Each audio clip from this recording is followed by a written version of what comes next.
I've decided to start a new life without you."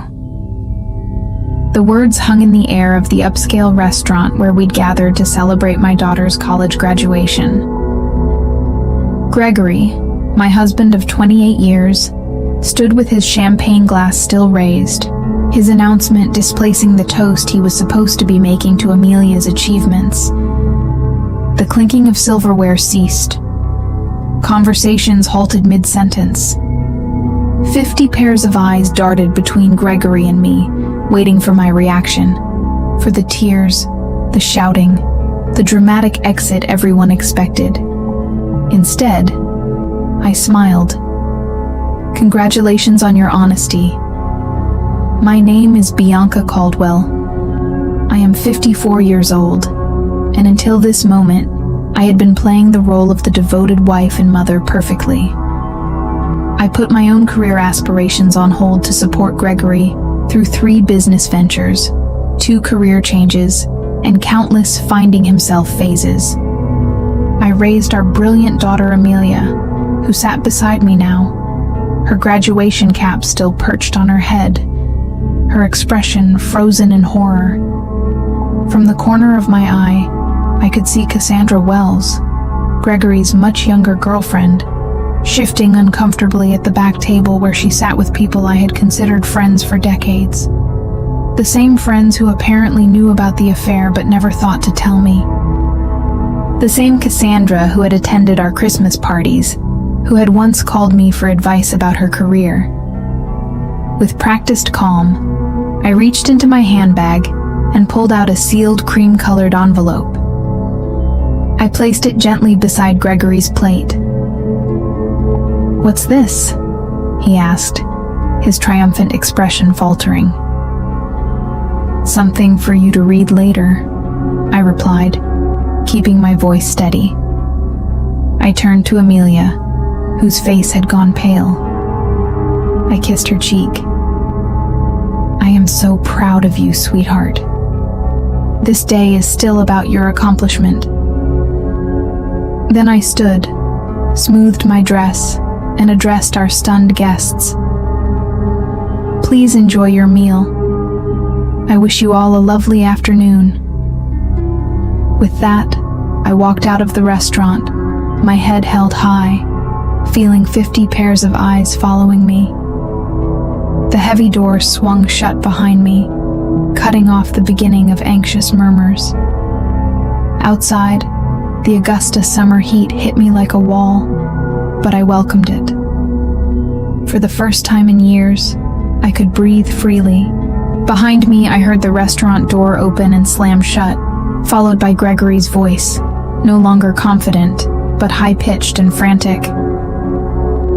"Bianca, what the hell is this? What have you done?" I kept walking, allowing myself a small smile. The envelope I'd handed him contained the beginning of my revenge, one I'd been meticulously planning for months. I had always been the practical one in our marriage. While Gregory dreamed big and took risks, I maintained the stability our family needed. I was the one who saved for Amelia's education, when Gregory invested unwisely in his friend's restaurant venture. I was the one who worked extra hours as a finance manager at Truvanta Corp. when his midlife crisis led him to quit his stable position to follow his passion, selling handcrafted furniture. A passion that lasted approximately 6 months before he grew bored. My own dreams, opening a financial consultancy for women, were perpetually on hold. After Amelia graduates, I told myself. After Gregory finds stability. 3 months ago, I noticed discrepancies in our joint accounts. Small transfers to an account I didn't recognize. Having spent 20 years managing our family finances, these irregularities stood out like red flags. I could have confronted Gregory immediately, but something held me back. Perhaps it was intuition, or perhaps it was the growing distance between us over the past year. Instead, I began quietly investigating. What I discovered was worse than I imagined. Gregory had been systematically moving funds to a separate account for over a year. He had also been taking Cassandra to expensive restaurants, purchasing jewelry, and looking at beachfront property, all while telling me we needed to tighten our belts for retirement. Then came the text messages I discovered when Gregory left his phone unlocked. Messages about their new life together. Messages about how he was finally breaking free. Messages about their plans for the day after Amelia's graduation. The day he had chosen to make his grand exit from our marriage. What Gregory had forgotten, or perhaps never fully grasped, was that I had been a financial professional for 30 years. I understood money trails. I knew how to trace assets. And most importantly, I remembered the prenuptial agreement we had signed 28 years ago, when I had more family money than he did. The agreement he had insisted upon, ironically to protect his future earnings, contained a fidelity clause that would prove to be his undoing. While Gregory plotted his escape with Cassandra, I was building my case. I consulted with attorneys. I documented every hidden transfer. I gathered evidence of their affair. I prepared divorce papers. I timed everything perfectly, knowing Gregory would want to wait until after Amelia's graduation to avoid ruining her big day. What he didn't expect was that I would serve the divorce papers the morning of the graduation, before his planned announcement, but with the papers still safely hidden in court records, not yet accessible to him. What Gregory didn't know was that I was always 3 steps ahead. I didn't return to the restaurant. Instead, I drove to our home, a spacious colonial in Augusta's historic district that we had purchased 15 years ago. The house that Gregory had already promised to Cassandra, according to text messages that he didn't realize I had seen. I parked in the driveway and calmly entered what had been our shared space for over a decade. Everything looked the same. The family photos on the walls, the antique grandfather clock that had been my father's, the worn leather couch where Gregory and I had once dreamed of our future together. Yet everything had changed. I went upstairs to the master bedroom and opened the closet. Gregory's clothing was already packed in suitcases, hidden in the back, ready for his planned departure tomorrow. I smiled at his predictability. He had always been meticulous about clothing, but careless about the important things. My phone buzzed incessantly with messages from friends at the restaurant, from Amelia, even from Gregory's sister Diana, who had flown in for the graduation. I responded only to my daughter. I'm okay. This isn't your burden to carry. Enjoy your graduation day. We'll talk tonight. I love you. I had protected Amelia from the truth for months, not wanting to overshadow her final semester with family drama. She would be angry that I hadn't told her, but I knew she would understand eventually. Amelia had inherited my practicality along with her father's charisma, a powerful combination that had helped her graduate with honors. 3 hours later, I heard Gregory's car in the driveway. The front door slammed open. "Bianca!" he shouted, his voice echoing through the house. "Where are you?" I was sitting in the living room, calmly reviewing documents on my laptop. I closed it as he stormed in, his face flushed with anger, the envelope clutched in his hand. "What is the meaning of this?" he demanded, waving the papers. "You served me with divorce papers? Today of all days?" "I thought it aligned nicely with your plans," I replied calmly.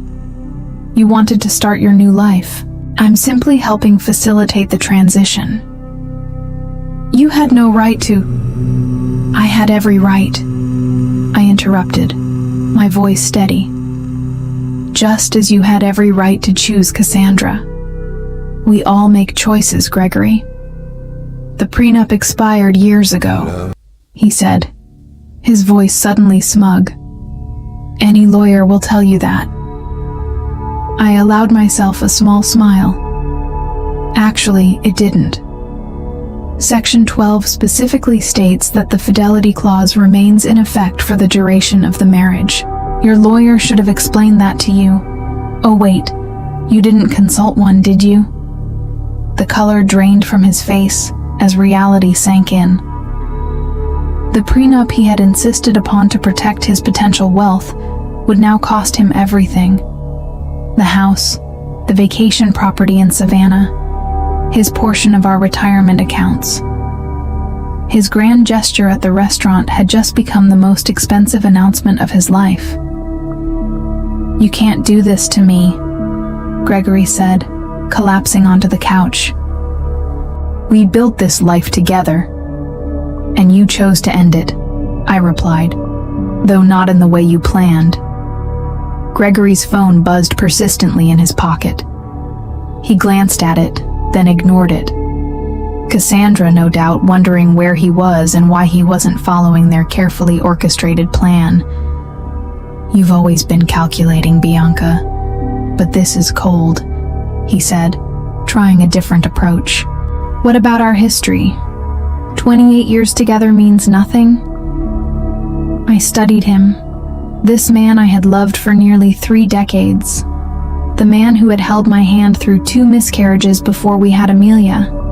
The man who had once surprised me with a weekend trip to Charleston for our 10th anniversary.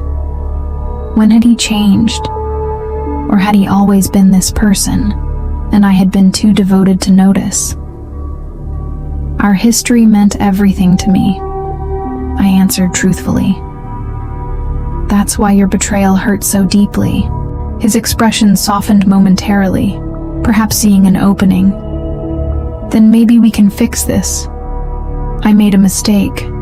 People make mistakes. This wasn't a mistake, Gregory. This was a calculated plan spanning more than a year. You systematically moved our money. You looked at property with her. You planned to announce our separation publicly to humiliate me. His face hardened again.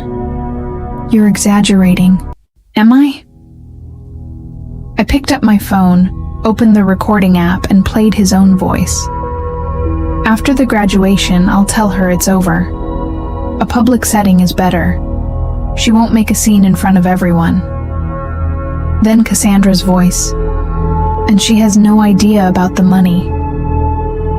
Gregory again. None. Bianca trusts me completely. That's her weakness. The blood drained from his face. You recorded our conversations? That's illegal. Not in Georgia when one party consents, I responded.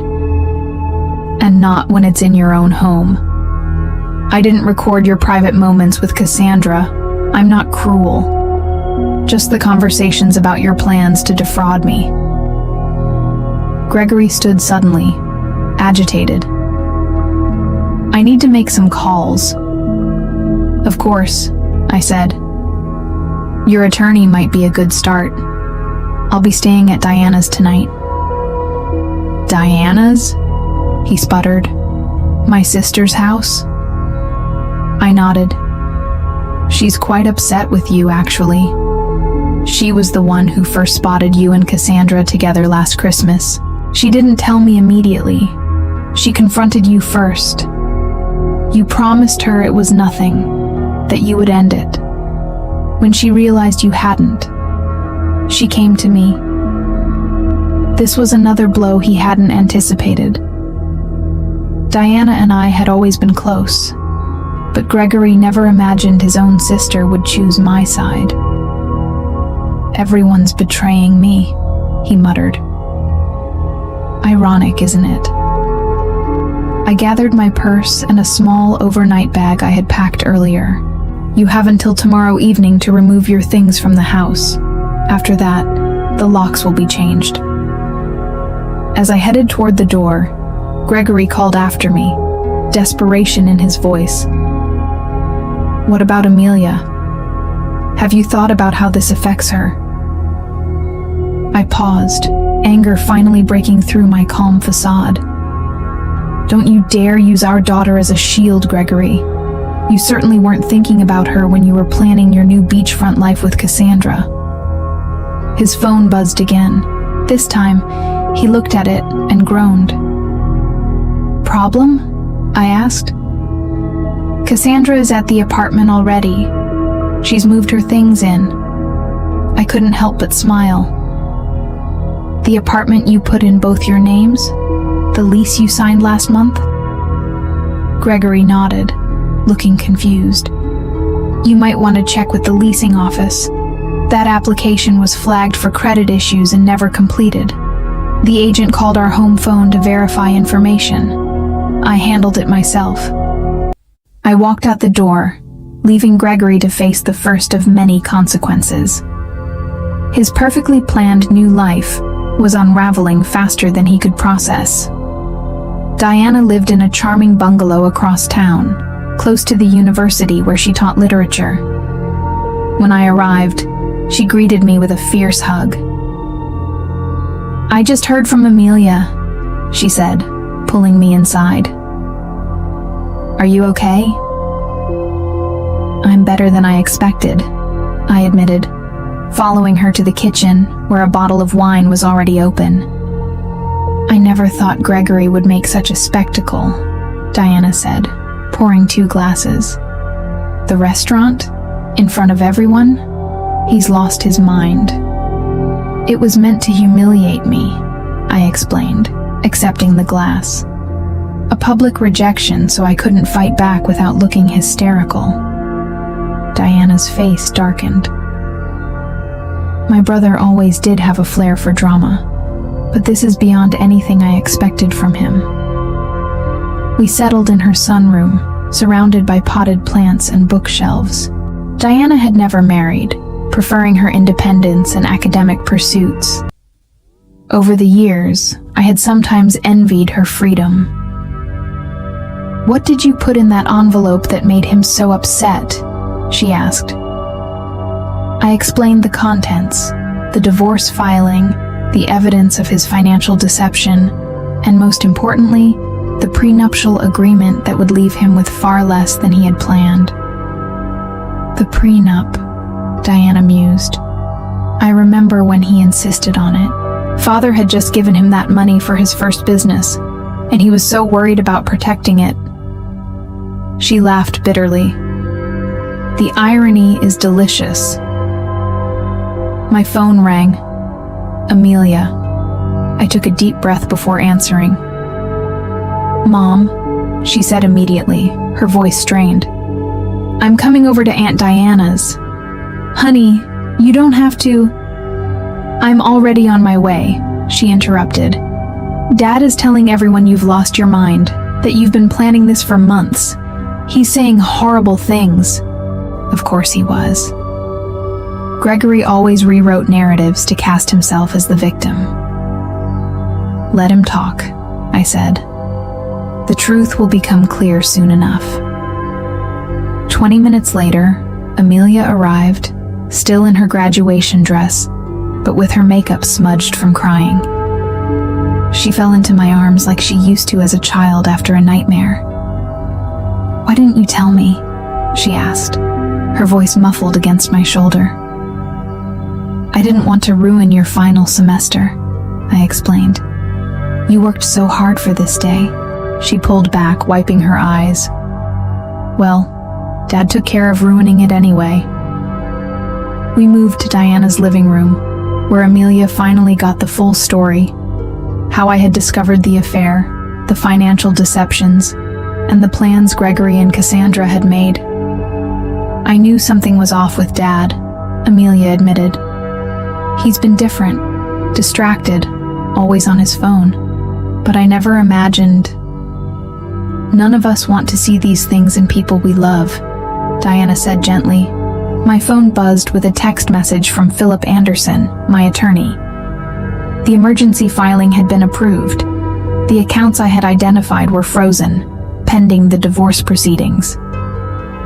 Gregory now had limited access to funds, enough for living expenses, but not enough to follow through on the property purchases he had planned with Cassandra. I showed the message to Diana and Amelia. "Good," Amelia said firmly. "He deserves it." My daughter's loyalty warmed me, but I wasn't naive. "He's still your father," I reminded her. "Your relationship with him is separate from what's happening between us." Amelia shook her head. "Maybe someday, but right now I can't even look at him. He hugged me this morning and told me how proud he was, all while planning to blow up our family hours later." The doorbell rang, interrupting our conversation.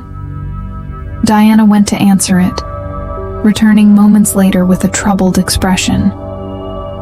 "It's Gregory," she said. "And he's not alone." I steeled myself as Diana led Gregory and Cassandra into the living room. Cassandra looked uncomfortable, shifting her weight from one foot to the other, her eyes darting around the room. She was 37.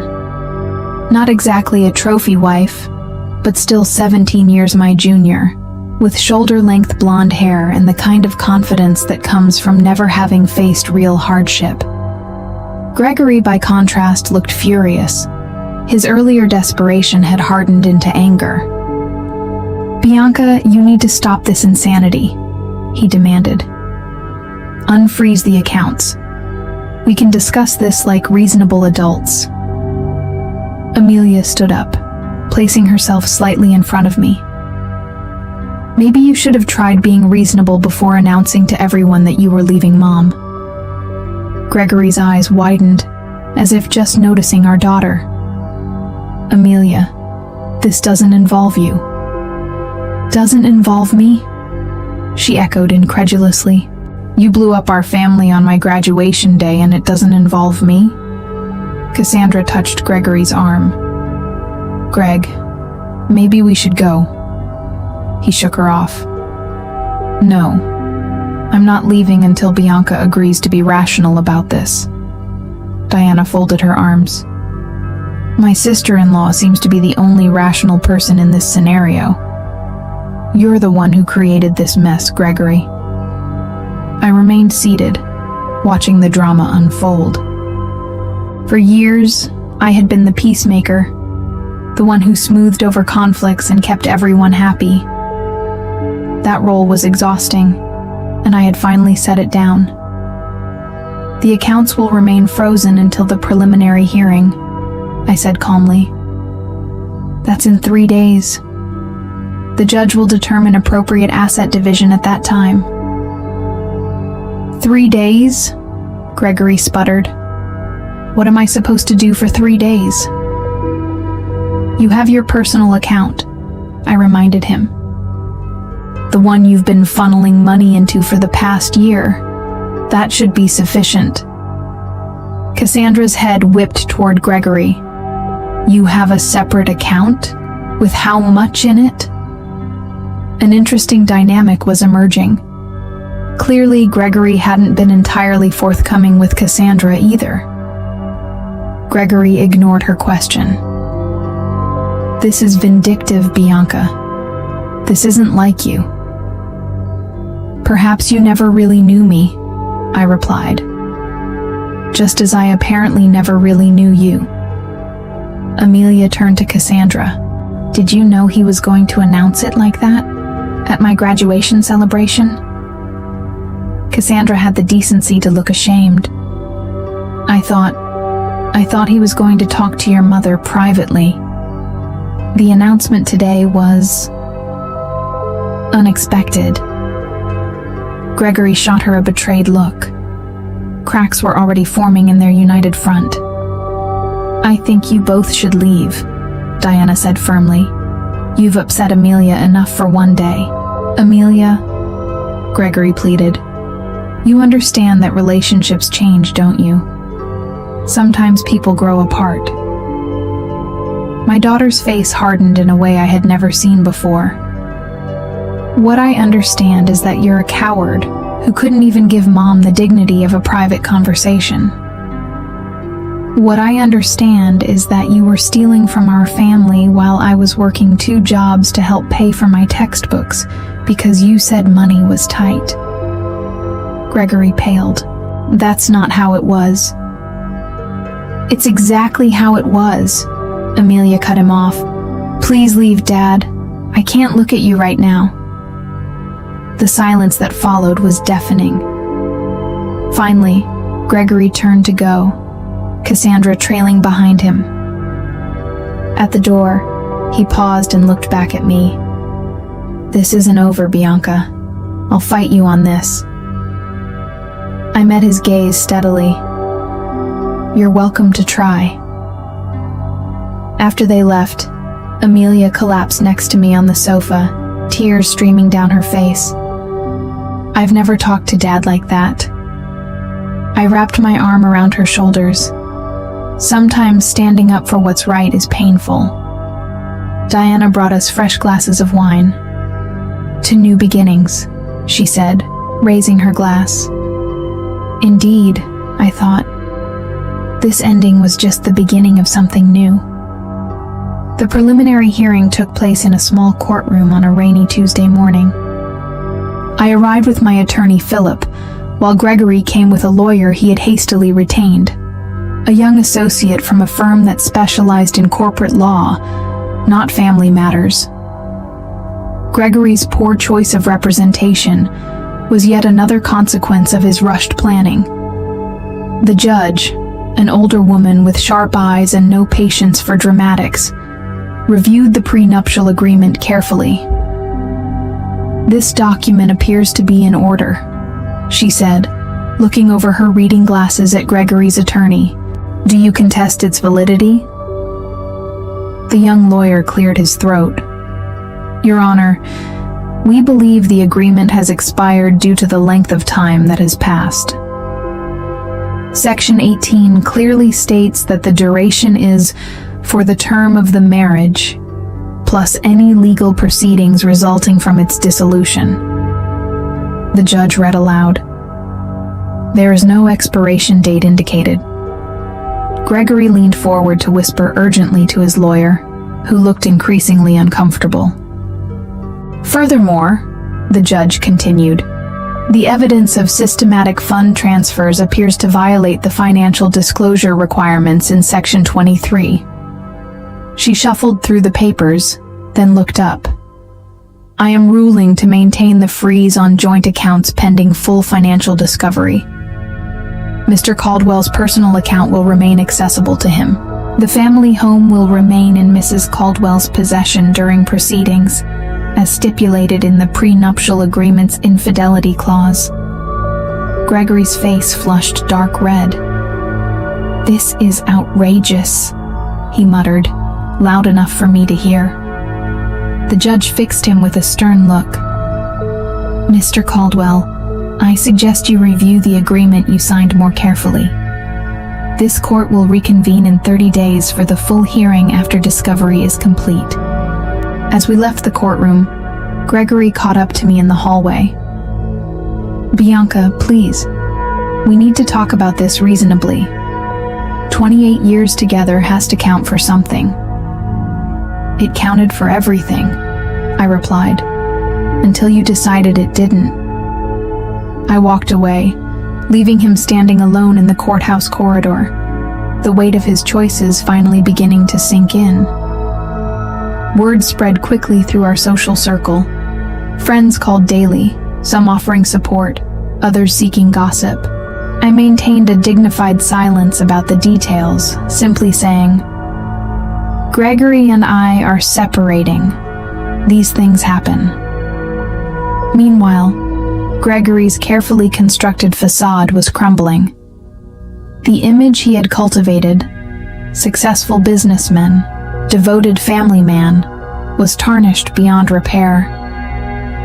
The financial freeze meant he couldn't follow through on promises made to Cassandra. The beachfront property they had been planning to purchase fell through. The luxury car he had put a deposit on had to be canceled. 2 weeks after the hearing, Diana called me, her voice tinged with amusement. "Have you heard the latest? Cassandra moved out." "Already?" I wasn't entirely surprised, but the speed was impressive. Apparently, she discovered that Gregory's business isn't doing as well as he claimed. The substantial savings he talked about don't exist. She told her friend Jennifer that she didn't sign up to date a man with financial problems. I couldn't help but laugh. He always was good at creating illusions. Meanwhile, I was rebuilding. The financial security I had always maintained, separate from our joint accounts, gave me freedom Gregory hadn't anticipated. I rented a small office space downtown and began setting up the consultancy I had dreamed about for years. My first clients were 2 women going through divorces of their own. Word of mouth brought more. I specialized in helping women understand their finances during major life transitions: divorces, widowhood, career changes. The work was immediately fulfilling in a way my corporate job never had been. Amelia, who had accepted a job with a marketing firm in Charleston, called me regularly. "I'm so proud of you, Mom," she told me after I described my growing client list. "You're helping people during their worst moments." "I'm just doing what I wish someone had done for me earlier," I replied. Preparing women for whatever might come. Being needed for my expertise rather than my caregiving was a novel and empowering experience. Word count, 300. The final divorce hearing fell on what would have been our 29th anniversary. A fitting end to a chapter of my life that had lasted nearly 3 decades. Gregory arrived looking haggard. I later learned that his business was struggling without my financial support and guidance. Cassandra was long gone, already dating a real estate developer from Savannah. Most of our mutual friends had distanced themselves from him after learning the full story of his deception. The judge upheld the prenuptial agreement in its entirety. Gregory left with his personal possessions, his struggling business, and the money in his private account, which, after paying his attorney, was barely enough to secure a small apartment. I retained our home, my retirement accounts, and 70% of our joint investments, exactly as the prenuptial agreement stipulated in cases of infidelity. The justice was poetic. The very document Gregory had insisted upon to protect himself had become his downfall. As we left the courtroom, Gregory approached me one last time. "I made a terrible mistake," he said quietly. "Is there any chance we could—" "No," I interrupted, gentle but firm. "That door is closed." "I understand," he replied, and for once, I believed he did. "I hope you find happiness, Bianca. You deserve it." It was perhaps the first honest thing he had said to me in years. 6 months later, my consultancy, Caldwell Financial Transitions, was thriving. I had moved from the small office to a larger space and hired 2 associates. I specialized in helping women secure their financial futures, particularly through major life changes. Amelia visited often, proud of what I had built. "You know what's ironic?" she said during one visit. "If Dad had just been honest from the beginning, he might have kept half of everything." "Sometimes people can't see beyond what they want in the moment," I replied. The woman who had once defined herself as Gregory's wife and Amelia's mother had discovered a new identity: mentor, business owner, and advocate. The envelope I had handed Gregory at the restaurant hadn't just been my escape plan. It had been the key to a door I never knew existed. Behind it, I found not just revenge, but reinvention. In securing my financial future, I had also reclaimed something far more valuable: myself.